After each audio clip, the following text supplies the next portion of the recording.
di fay prêt bi jàpp ni man su sama prêt bi jeexee ma defaat beneen commencé construire naa tabax ba raser wala ba def chaînage ak yooyu nga ñëw ñu toog rek benn bis sans pour autant ñu yëgal la rek ñu jël ñu ne terrain bi jox nañ ko keneen te ki ñu ko koy jox yow mi dañ la reproché ni tabaxoo mais ki ñuy jox terrain bi da koy jaay voilà yow dañ lay reproché ni tabaxoo mais ñoom ñu jël ko partagé ko seen biir les élus maires yeeg yooyu te keroog am na te Thiès paradoxe bi fa am mooy xam nga ñëpp xam nañ ni les maires réew mi ne s'entendent pas avec Talla Sylla qui est de la mouvance présidentielle mais mbiru terrain yi moom dañoo déggoo moom entente parfaite la moom tu vois maintenant lu ci gën a garaaw mooy fayitu administration bi parce que collectivités locales yi dafa am un contrôle a posteriori ba léegi préfet bi mooy day contrôler day signer mais aussi les services techniques domaine urbanisme planification ak yeneen service technique yi ñoom tamit dañuy signer mais kenn donc da ngay gis ku ne day signer loo xamante ni xam na que c'est manifestement illégal parce que avant ñoo désaffecter nit avant ñoo nangu sa terrain dafa war a am une mise en demeure dañ la war a yëgal ne la yow tabaxal soo tabaxul ci délai 1 an ñu nangu sa terrain mais defuñu loolu donc mu ngi noonu léegi collectif bi ñu def on avait annoncé parce que am na ci lu ci gënoon a urgent soo xoolee suñu communiqué bi dañoo ne y a une bande qui est à l'entrée de la ville de Thiès ku doon dugg Thiès soo gisee commune Thiès sooy jóge Pout am na benn bande bu longer le quartier Grand Standing bande boobu dafa dem ba gare routière ba EDK bi dañ ko fa installé illégalement moom tamit ci bande boobu la waroon bokk mais gars yi bi ñu gisee EDK bi def nañ ko population yi protester quelque temps demul kiiwul ñeneen ñi nga xamante ni toute cette bande ce qui restait de la bande puisque autorité municipale yi kiiwuñu ko defaruñu ko gars yi ñëw jaar ci gannaaw morcelé ko commencé ko tabax maintenant ce qui arrive mooy fan yi ils ont arrêté il paraît que le ministère de l'environnement on salue la mesure ils ont demandé d'arrêter mais imaginez il a fallu que nit ñi taxaw wax Sénégal léegi du ñu def lu méngoog yoon il faut que nit ñi taxaw revendiquer gis benn affaire bu garaaw wax ñu dellu ci gannaaw mais l'essentiel ñun lu ñuy retenir parce que loolu man ci xar kanam Thiès la bokkoon cette bande là arrêté nañu mairie bi sax mu ngi def ay communiqué pour demander à ce que gars yi dindi seen engin tant mieux on estime que si c'est donc su fekkee confirmé nañu ñun gis nañu effectivement gis nañu que gars yi arrêté nañu s'ils arrêtent il y aura plus d'objet pour le recours maintenant il y a d'autres problèmes parce que recours bi lu ci intéressant woon moom mooy ñun yaakaar nañu dinañ dem yeneen endroit Thiès wala yeneen endroit Sénégal def ko parce que 2016 bi ñu def constitution bu bees bi dañoo ñëwoon jaay ñu ay droits yu bees ne ñu woy léegi vous avez droit à un patrimoine à votre patrimoine foncier vous avez droit à un environnement sain mais loolu c'est devenu des droits fondamentaux suñ ko violé ñun dañoo war a dem devant le juge de la Cour suprême léegi nag paradoxe bi am na ku ma waxoon keroog ne ma waaw yow yaa ngi naan ni wóolootoo justice ngay naan da ngay saisir justice c'est un paradoxe mais man li may wax mooy il faut continuer ñuy saisir la justice di ko continuer di ko véritablement di ko teg pression te am na aussi man Cour suprême bon am na petit espoir bi fa am depuis 2 mois dama koy wax ki fa jiite léegi wax dëgg yàlla ki fa jiite comme premier président ñun des générations et des générations de magistrats xam nañ ko il paraît que président sax bëggu ko woon nommer mais moom moo fa sësoon mënu ko woon bañ a nommer donc kooku am nañu yaakaar ci moom ni am na loo xamante ni vraiment jaralu ko waaw kooku nag on espère que ñun suñuy def ay recours devant la Cour suprême yi incha allah mën na am lu mu jur mbir mi daal loolu la donc recours yi ñu ngi xaar parce que su fekkee ni c'est confirmé que foofu kii na recours bi c'était par rapport à cette bande verte mais sinon nous allons faire des recours ci yeneen partie Thiès wala yeneen partie territoire national parce que droit yooyu dañ ko war a droit à un environnement sain war nañu am benn décision de justice bu ko consacré ba suba ak jàmm du ñu tëb tëb rek ñëw nañu seen forêt classée bi ñëw nañu jox nañ ko telle personne je pense que loolu lu am solo la.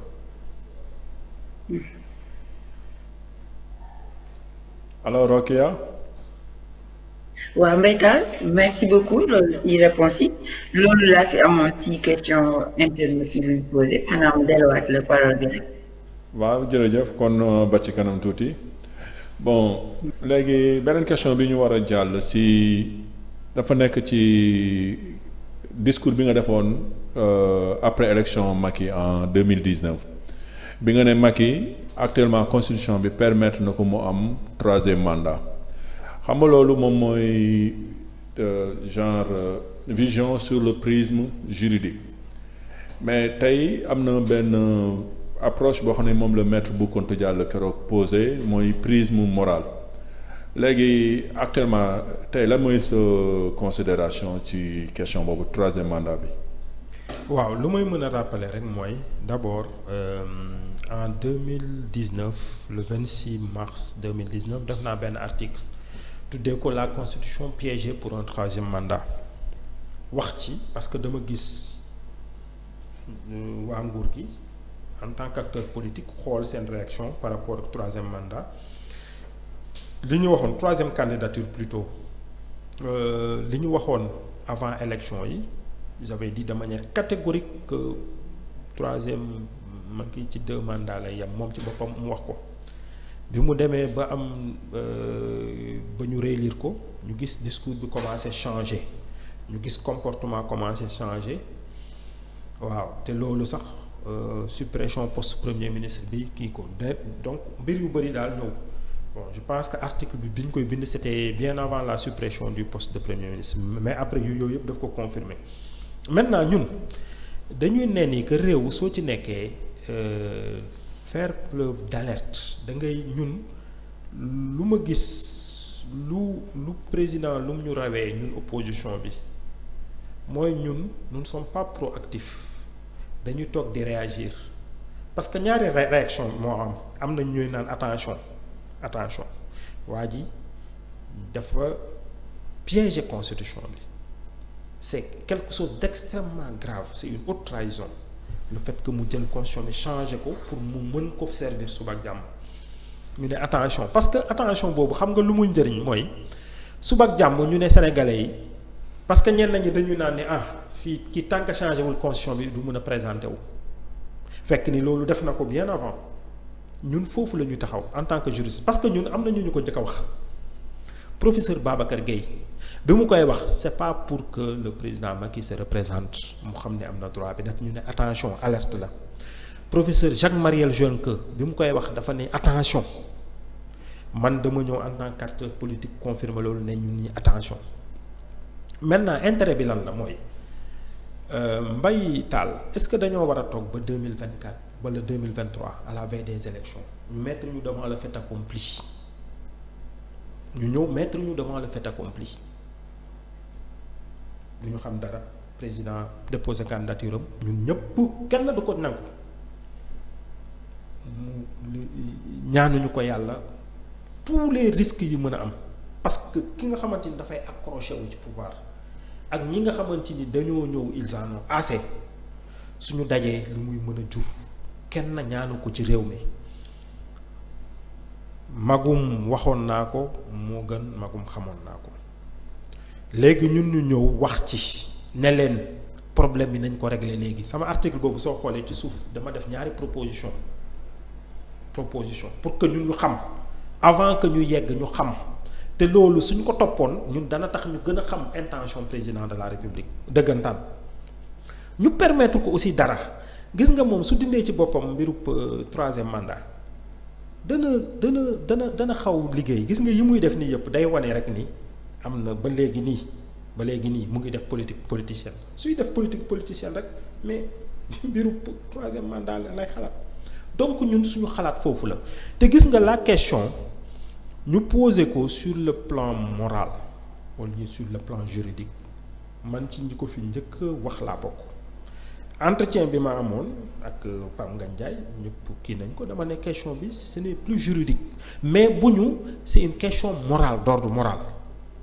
donc c'est très important ñuy poser noonu question bi c'est une question d'ordre moral fu ñu toll nii ki nga xamante ni moo jiite réew mi nekk le père de la nation di ko wuyoo di ko bëgg nga xamante ni kàddoom jaratul ngay dóor sa doom ñu naan kii kàddoom parce que ci kër man dama jàpp ni borom kër gi suñu newee paa bi de kàddoom jaratul nga jiite man je pense que loolu c'est quelque chose d'extrêmement grave surtout président de la République li muy symboliser ñu dem ba su taxawee wax ni ministre yi def leen seen déclaration patrimoine ñëpp reetaan parce que ñëpp ne waa kii léegi waxoon na ko fi il y a 4 ans xam nga donc loolu ñun ba waruñu ko bàyyi muy yegg dañ ko war a fàggu loolu mbay taal loolu moom mooy problème dañ ko war a fàggu dès à présent su fekkee jar na nit ñi jël en charge question boobu traité ko léegi mu jeex ñu def ko moo gën ñuy naan ñemewu ko wala su ko defee lii moo ci am parce que mën na dem ba benn moment on nous mettra devant le fait accompli waxuñu nag ni parce que man je pense que amul nenn nu muy mën a def ba am fi 3e mandat loolu moom sénégalais yi duñ ko nangu mais quel gâchis entre-temps en termes de politique politicienne en termes de ni ñuy yàkkee suñuy alal pour xalaat loolu en termes d'impunité li ñu waroon def duñ ko def ak yeneen man je pense que man fa laay waxee mais comme ni ñu ko waxee c'est une question d'ordre moral avant tout parce que c'est pas man dama koy yàgg di wax c'est pas le droit du lu mu la permettre rek nga jël waaw dafay da ngay toog parfois mbiru vraiment ngor la rapport man je pense que 12 ans nit su ko amee ñu ne yow ci sa vie vraiment say concitoyens may nañ la 12 ans nga jiite leen vraiment nga war a sant tu as suffisamment de temps pour def dara 12 ans c'est 3 mandats aux États-Unis waaw je pense que ñi ñu fiy tudd ñëpp presque benn président rek moom moo fi mës a def plus de 2 mandats donc loolu nañ ko xoolaat bu baax xam ni que li amoon 2012 duñu ko nanguwaat mu amati fii waaw surtout loolu nañu def lépp ba lii am ay crise ak ay moor ak yooyu buñ ko nanguti mu am man daal foofu moom moo doon sama. waaw mais kon comme ni nga ko waxee rek Macky bi ñu ko falee ba léegi tamit moom indicateurs yi ñuy jox yëpp ak marqueurs yi ñuy jox yëpp mooy wane ne moom moo ngi nekk ci logique du 3e mandat. bien sûr parce que fast track bi ci logique boobu la éliminer premier ministre bi si dans cette logique là. et tey nii moo ngi ñëw conserver benn loi d'habilitation boo xam ne bi mën na ko gouverner pendant 2 ans parce que Abdou Diouf def na ko fi. oui non mais gis nga xam nga nit ñi bu ñu def politique de l'autruche dama am kenn ku ma naan ni yéen opposition bi waru leen sax wax ci loolu ci ay 3e mandat ma ne non bu ñu nax aussi suñu bopp parce que dafa am loo xamante ni c'est contre-productif politique de l'autruche mooy ngay gis dara luy garaaw di ñëw yow nga nëbb say bët ne man duma ko gis parce que lii déedéet da nga koy affronter dès le début man je pense que loolu nañu ko wax mais moom ni muy li xew ci biir majorité am rek ci biir ay gouvernement am képp koo xamante ni am na ci des ambitions rek mais loolu la ñuy wan affaire yi ñu ngi am ay indicateurs yu ñu koy wan mais ñun ñoo ko bañ a gis léegi nag ça dépend nit ñi ni ñu koy traiter man je me dis que c'est une question d'ordre moral te loolu mbaytaal mu permettre ma leneen parce que réew mi xam nga réew mi dafa am ay ñu fi nekk je pense que suñu njiit diine yi aussi war nañ leen impliquer ci question boobu gis nga question kii bi 23 juin foofu suñu njiit diine yi wax dëgg yàlla dañoo raté woon rendez-vous bi c'est le peuple qui a réglé le problème vraiment bii yoon nag man je pense que njiit diine yi war nañ leen ci impliquer nit ñi ñu wax ak moom